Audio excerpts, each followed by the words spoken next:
Selamat datang di channel saya Serangga Gatal. Jangan lupa di like dan subscribe-nya. Oke, kita mulai. Menang. Kingshi Sword Immortal, Jie Kong Sword Mong, mereka semua tercengang. Badai melanda di dalam. Langit dan bumi sunyi, dan keempat ladang sunyi. Mata Cui Zeng terbelah dan dia penuh dengan penghinaan. Sebagai makhluk abadi yang pernah berdiri dengan bangga di langit dan mengabaikan dunia, sekarang dia diinjak-injak oleh seorang pemuda. Penghinaan itu, seperti 1000 pedang, membuatnya hampir pingsan. Kamu benar-benar hanya bisa bermain 20% sekarang. Sui menatap Cui Zeng dan bertanya dengan lembut. Jika kamu tidak terikat oleh aturan langit dan bumi, yang terbaring di sini pasti kamu. Cui Zeng menggertakkan giginya. Sui tersenyum dan berkata pada dirinya sendiri, seorang abadi yang bermartabat, jika kamu kalah, kamu akan kalah. Benar-benar tak tertahankan untuk mengucapkan kata-kata kejam seperti itu. Di kejauhan, Tugou berkata dengan keyakinan yang dalam, hantu kecil ini memang tidak ada di atas meja. Pipi Cui Zeng memerah, dan dia mendesis, pembunuhan tidak lebih dari anggukan ke tanah, saya dikalahkan, lakukan apapun yang Anda inginkan. Sui berkata, apa yang kamu lakukan di sini? Cui Zeng menarik napas dalam-dalam dan berkata, saya di sini di bawah perintah untuk membicarakan peristiwa besar yang berkaitan dengan hidup dan mati Anda. Sui mendengus dan berkata, katakan padaku.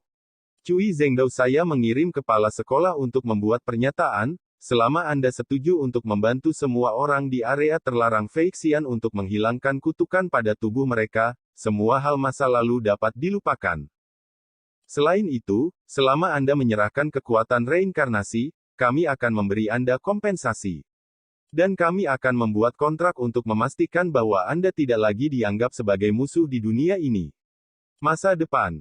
Omong-omong, Cui Zeng mengangkat kepalanya dengan susah payah dan memandang Sui, kamu harus tahu seberapa bagus kondisi seperti itu, jika tidak, itu akan tergantung pada apa yang kamu lakukan di pertempuran Gunung Luwu. Semuanya akan dihukum 10 kali lipat dan 100 kali lipat. Dan sekarang, kamu hanya perlu menyetujui persyaratan seperti itu, dan kamu dapat menukar kesempatan untuk hidup tanpa usaha apapun. Saya harap Anda berpikir 2 kali, jangan mengecewakan kebaikan kepala sekolah saya. Pada akhirnya, Cui Zeng menjadi lebih percaya diri. Menurut pendapatnya, alasan mengapa Sui tidak bunuh diri jelas karena dia takut membuat masalah. Selain itu, kondisi yang dia tawarkan kali ini sangat murah hati. Menurutnya, dengan situasi Sui, selama dia tidak bodoh, dia harus tahu apa yang harus dilakukan. Kingshi Sword Immortal, Jie Kong Sword Mong, mereka hanya bisa mencibir. Menjadi orang lain, mendengar kondisi seperti itu, memang bisa berubah pikiran dan memilih untuk berkompromi dengan imbalan kesempatan untuk hidup. Tapi Sui ditakdirkan untuk meremehkan. Benar saja, Sui berkata dengan penuh minat, bagaimana jika aku menolak? Cui Zeng mengerutkan kening dan berkata, konsekuensi penolakan adalah menjadi musuh publik dari garis keturunan besar di daerah terlarang Feixian. Saya tidak takut untuk memberitahu Anda bahwa dalam waktu kurang dari 2 bulan, roh tingkat keabadian bisa berjalan di dunia. Pada saat itu, kelompok abadi akan bergabung, dan tidak akan ada seorang pun di langit yang dapat menyelamatkanmu. Mendengar ini, anjing itu langsung tidak senang, dan mendengus dingin, gila. Apakah menurutmu kursi ini adalah hiasan? Kalimat ini tampaknya mengungkapkan ketidakpuasan, tetapi sebenarnya mengungkapkan bahwa bahkan jika yang abadi dikirim, itu dapat menyelamatkan Sui. Kamu. Cui Zeng mencibir. Meskipun dia tidak mengatakan apa-apa, dia jelas tidak menganggap serius anjing itu. Ini membuat anjing lokal marah, mengangkat cakarnya, dan ingin membunuh hantu buta ini. Namun pada akhirnya, ia menahan diri dan memutuskan untuk tidak peduli dengan hantu kecil, itu akan berlebihan. Cui Zeng berkata dengan sungguh-sungguh, Sui, ini kesempatan terakhirmu. Aku harap kamu bisa tenang dan berpikir 2 kali sebelum bertindak. Lagi pula, di dunia manusia ini, menjadi sasaran para keabadian. Boom! Suara berhenti tiba-tiba. Sui mengerahkan kekuatan di bawah kakinya, tubuh Cui Zeng langsung hancur, berubah menjadi abu dan menghilang. Begitukah? Anjing itu tercengang. Suyi berkata tanpa sadar aku sudah selesai bertanya, apa yang masih kamu lakukan? Kingxi Jianxian dan yang lainnya hanya bisa gemetar. Bagaimanapun, Cui Zeng pernah menjadi sosok abadi yang nyata, peri di langit. Tapi sekarang, dia diinjak-injak sampai mati oleh Suyi. Jika ini menyebar, akan menimbulkan sensasi di dunia. Yang disebut pembunuh abadi di dunia tidak lebih dari itu. Wah, jangan berpuas diri, hantu abadi ini adalah tubuh roh mati, yang sangat berbeda dari makhluk abadi sejati. Seperti peran semacam ini, paling-paling sedikit lebih kuat daripada peran ranah Juxia yang sebenarnya. Anjing itu menggeram dan memukul Suyi. Suyi berkata dengan setengah tersenyum, aku bahkan tidak memiliki ranah kultivasi sekarang, tidak bisakah aku bangga membunuh makhluk abadi yang mati dengan tubuh fana?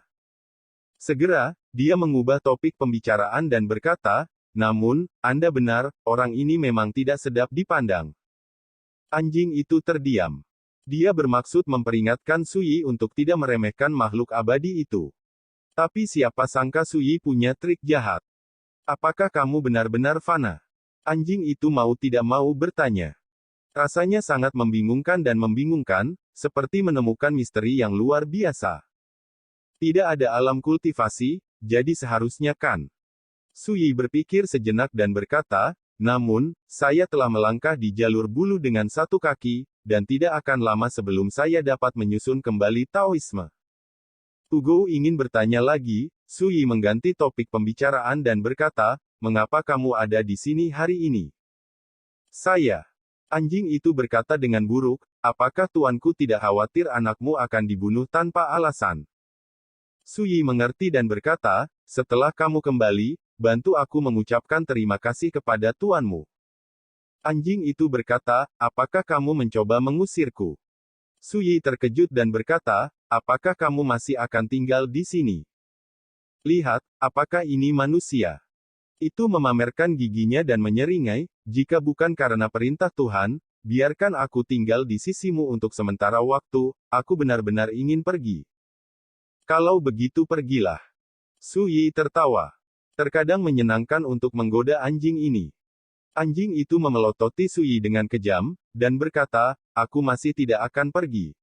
Pria botak kecil, ambil sebotol anggur untuk kursi ini. Itu sangat tertekan dan tidak punya tempat untuk melampiaskan, jadi dia mulai menggunakan Biksu Kongzao. Biksu Kongzao tersenyum dan setuju, dan Pidian-Pidian membawakan sebotol anggur, yang membuat anjing lokal merasa jauh lebih baik.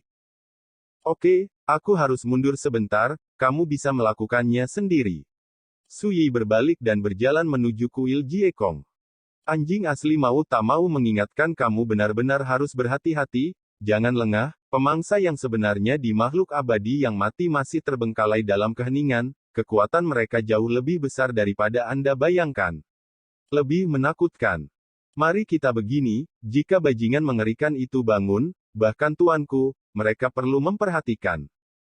Mendengar ini, mata Suyi sedikit menyipit, dia mengangguk dan pergi. Pria kecil botak, pergi dan beri aku sesuatu untuk dimakan sepanjang waktu, ingat, jangan ingin makanan vegetarian yang kalian makan para biksu. Anjing itu memerintahkan, dengan sikap seorang paman, jaga kursi ini, dan aku akan dengan mudah membawamu ke negeri dongeng di masa depan. Wajah itu, apalagi sombong. Tetapi Biksu Kongzao sangat senang, menepuk dadanya dan berkata, senior, Anda bisa melihatnya. Jiekong Swordsman, Kingxi Swordsman, dan yang lainnya saling berpandangan dan tertawa. Ini mungkin disebut bau. Anjing itu mengeluarkan jimat rahasia dan menghancurkannya dengan ringan. Apa yang terjadi hari ini harus dilaporkan kepada orang asli Hongyun. Beberapa jam kemudian, sebuah kapal harta karun bergerak di langit dan perlahan turun di depan gunung Qingyue. Sosok Mo Qingchou muncul dari udara tipis, mengangkat tangannya dan menyimpan kapal harta karun itu. Lalu, dia melihat gambar aneh. Gunung Qingyue runtuh dan menjadi reruntuhan. Kuil Jiekong di reruntuhan masih utuh. Di kuil Jiekong, seekor anjing lokal dengan angkuh duduk di depan meja, makan dan minum. Biksu Kongzao ditemani, menyajikan hidangan dan anggur dengan penuh perhatian. Primo, kenapa kamu ada di sini? Kingxi Jianxian menyambutnya. Saya Mo Qingzhou memiliki ekspresi yang rumit, dan menjelaskan tujuannya. Mempelajari alasannya, King Xi Jianxian, Jiekong Jianseng, dan yang lainnya tidak dapat menahan diri untuk tidak tersentuh. Saya tidak pernah berpikir bahwa Mo Jianing akan dianggap sebagai musuh publik di area terlarang Feixian, dan dia memilih untuk berdiri di pihak Sui. Pilihan cerdas, harus saya katakan, bahwa leluhur Xinglin di keluarga Anda adalah orang yang bijaksana dan berani. Anjing lokal yang sedang berpesta, Dalala berkomentar, di masa depan, keluarga Mo Anda akan berterima kasih atas keputusan yang dibuat hari ini. Jika orang lain mengatakan itu, Mo Qingzhou akan mencibir. Tapi ketika kata-kata ini keluar dari mulut Lord Xing, di sebelah Peri Hongyun, itu membuat Mo Qingzhou segar kembali, dan kabut di antara alisnya banyak terhapus. Dengan kata-kata senior, hati junior jauh lebih tenang. Mo Qingzhou melangkah maju dan membungkuk berterima kasih. Setelah itu, dia berencana untuk bertemu Sui, tetapi mengetahui dari King Xi Jianxian bahwa Sui telah mundur lagi. Pada hari yang sama, di bawah pengaturan King Xi Jianxian, Mo Qingzhou dan keluarga Mo yang disembunyikan di harta peri, Yutianzu, tinggal di kuil Jiekong. Untuk Mo Qingzhou, dengan Lord Xing menjaga tempat ini, semua orang di keluarga Mo dapat yakin. Pada saat yang sama, ini juga membuat Mo Qingzhou menyadari bahwa hubungan antara Sui dan Peri Hongyun sangat luar biasa. Jika tidak, mengapa Lord Xing menjaga tempat ini secara langsung? Di dalam kamar, Sui duduk bersila. Bulan retret ini, dia benar-benar memahami rahasia menghancurkan alam yang diajarkan oleh Wang Ye ke-6. Dunia gua di tubuhnya telah lama hancur, dan semua Taoisme dalam keadaan kacau balau, melonjak di tanah dan Tian. Di mata orang luar, dia memang manusia biasa, dan dia tidak memiliki atmosfer kultivasi sama sekali. Karena semua alam kultivasi telah benar-benar hancur, mereka sepenuhnya disegel dalam dantian oleh Sui menggunakan teknik rahasia. Jangan patah, jangan berdiri, pecah dan berdiri. Dalam sebulan terakhir, Sui telah mengabdikan dirinya untuk mengurangi dan memahami misteri jalan ini, dan akhirnya sangat menyadari bahwa jalan menerobos ini yang dianggap generasi ke-6 sebagai, belum pernah terjadi sebelumnya, betapa misteriusnya apakah itu. Luar biasa, bahkan penuh tabu. Mungkin ada yang pernah mencoba ini, tapi pasti hilang. Karena, kekuatan kontrak para dewa tidak mengizinkan siapapun menginjakkan kaki di jalan. Dan Sui bertanggung jawab atas reinkarnasi dan memahami makna mendalam dari Xuanzu, dan akhirnya berhasil, sehingga dia tidak akan terbunuh di tempat ketika dia berada di jalan untuk menghancurkan kerajaan ini. Tapi dia belum benar-benar menerobos, dan dia belum menginjakkan kaki di jalur bulu yang belum pernah terjadi sebelumnya ini. Bahaya tersembunyi masih ada. Pada saat ini, saat Sui berlatih, napas aneh yang terkutuk muncul diam-diam dari ketiadaan dan bergegas menuju tubuhnya. Itu kekuatan perjanjian para dewa. Kekuatan perjanjian para dewa tidak terlihat dan tidak berwujud. Tapi ini nyata, penuh dengan kengerian dan kehancuran seperti tabu. Boom! Pedang 9 penjara melepaskan kekuatan misterius dan tidak jelas, seperti jaring besar, menangkap kekuatan kontrak dewa yang muncul secara diam-diam. Selama proses ini, kontrak kekuatan para dewa berjuang keras, menggunakan tubuh Sui sebagai medan perang, dan bertarung sengit dengan pedang 9 penjara. Namun, kekuatan pedang 9 penjara pada akhirnya tidak dapat dicapai, dan itu benar-benar disempurnakan. Dari awal hingga akhir, Sui menyaksikan dari pinggir lapangan. Dalam bulan ini, dia telah mengalami bencana aneh lebih dari sekali. Meskipun sudah lama jelas bahwa dengan pedang 9 neraka, kekuatan kontrak para dewa tidak dapat mengancamnya. Tapi setiap kali aku melihat kekuatan aneh seperti itu, Sui masih merasakan jantung berdebar-debar dan ketakutan yang tak terlukiskan. Kekuatan kontrak para dewa terlalu menakutkan, jauh di luar pemahaman Sui saat ini. Menurut apa yang dikatakan generasi ke-6, kontrak para dewa melampaui cara abadi dan dapat melompat keluar dari perubahan zaman.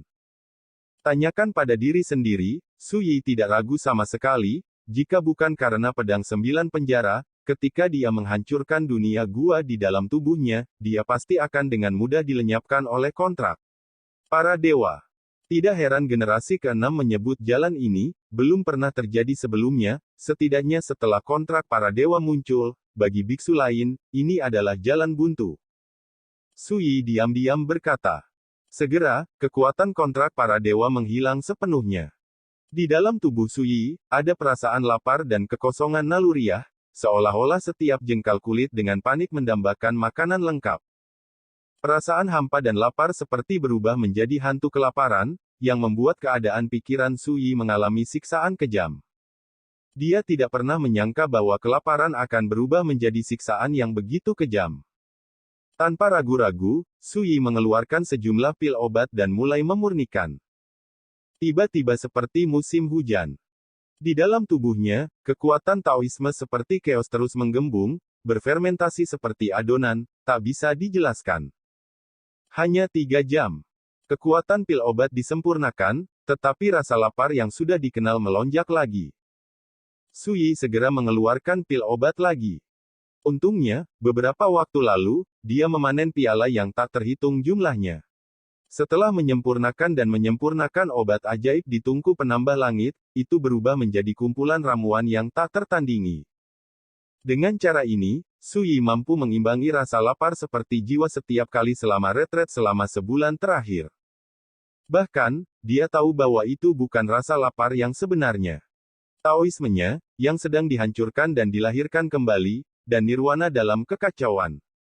Proses transformasi ini sangat perlu menyerap aliran energi spiritual yang stabil. Jika tidak, akan mempengaruhi kemajuan transformasi ini. Ayo, tinggal beberapa menit lagi untuk menyimpulkan bayi ilahi yang sesungguhnya. Sui diam-diam berkata. Jalan kenaikannya benar-benar berbeda dari biksu lain di dunia. Ini adalah pertama-tama menghancurkan fondasi Dao dari ranah alam, menciptakan bayi ilahi dengan teknik rahasia, dan menganggap bayi ilahi sebagai tanah airnya sendiri yang kacau, untuk mengakomodasi semua Taoisme. Kekacauan, tidak bisa dijelaskan. Ketika Taoismenya sendiri diintegrasikan ke dalamnya, itu seperti kembali ke asal Dao, yang akan membuat seluruh potretnya jatuh ke duniawi, tanpa jejak Taoisme. Boom! Di tubuh Sui, kekuatan Dao Xing seperti kekacauan, dilempar dengan keras. Dengan masuknya kekuatan semua jenis obat mujarab tingkat bulu, perubahan ini menjadi semakin ganas, dan Taoisme yang kacau mulai menyusut. Setiap kali menyusut, akan ada kejutan hebat, seperti angin kacau dan guntur yang bergetar hebat di tubuh Sui. Pada saat ini, rasa lapar begitu kuat sehingga Sui sedikit gemetar. Dia menyadari bahwa nirwana ini, yang pecah dan kemudian berdiri, telah mencapai saat yang paling kritis. Tanpa ragu-ragu, Sui mengeluarkan ramuan yang selalu dia hargai. Jiu Miao Tian Yuan Dan. Dibuat 2. 1 dicadangkan untuk tungku tambalan langit. 1 jatuh ke tangan Sui. Pada saat ini, Sui menelan ramuan ini. Boom! Kekuatan obat yang mengerikan itu seperti tanah longsor dan tsunami, mengalir deras di tubuh Sui. Dan di dalam tubuhnya, kekuatan Tao yang kacau, jika mengumpulkan kekuatan yang cukup pada saat ini, tiba-tiba menghasilkan transformasi yang paling ekstrim.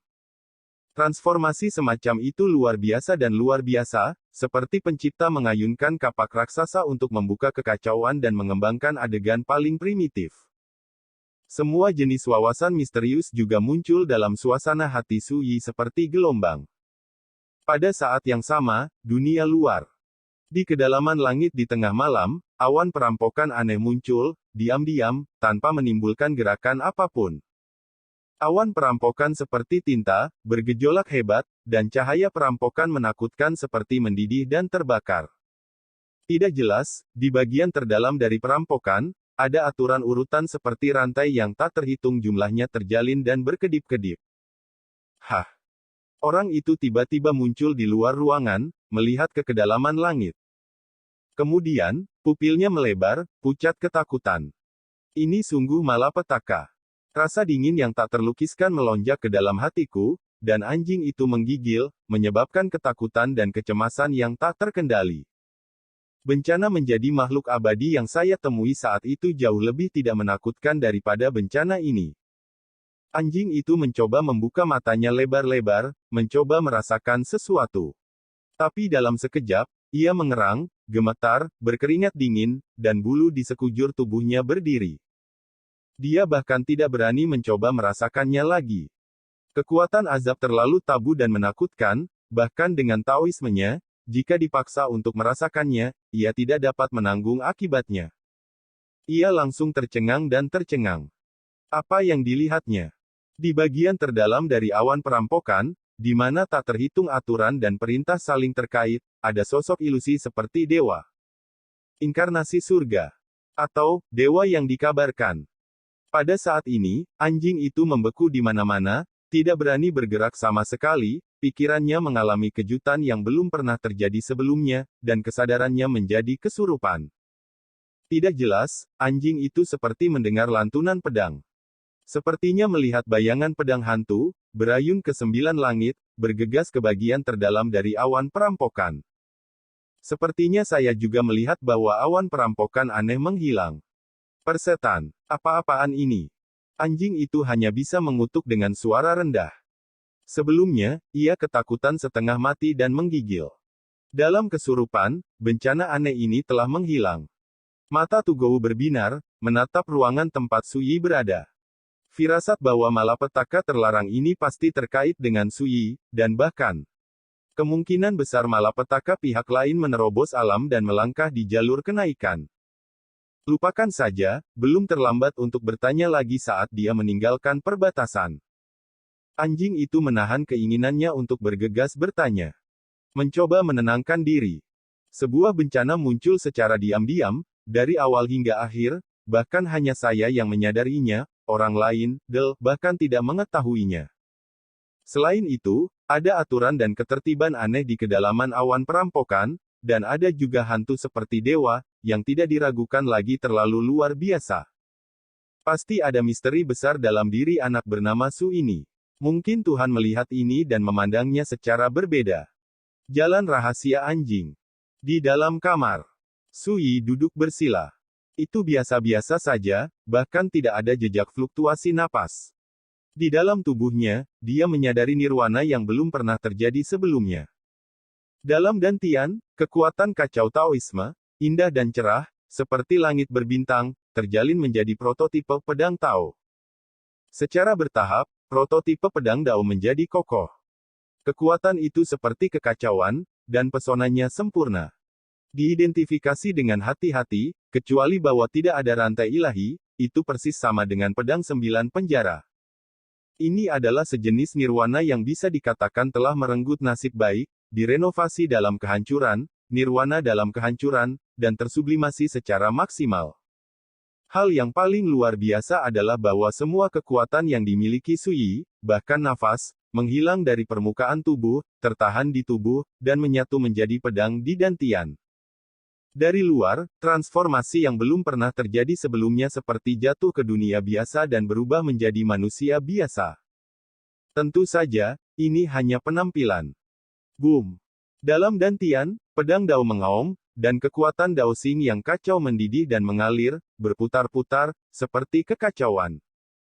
Pada saat ini, Suyi dapat dengan jelas merasakan bahwa dia benar-benar berbeda dari sebelumnya.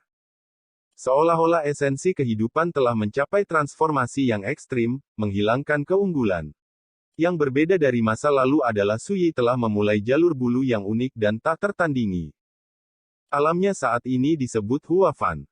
Dan pedang Dao di dalam tubuh yang memiliki bentuk yang sama dengan pedang 9 neraka adalah bayi ilahinya, seperti ibu pertiwi kekacauan, mengolah dan menampung perbuatan Dao-nya. Dan bayi surgawi Suyi, tetapi secara kebetulan, berubah menjadi bentuk pedang 9 neraka, mengintegrasikan semua cara Taoisme.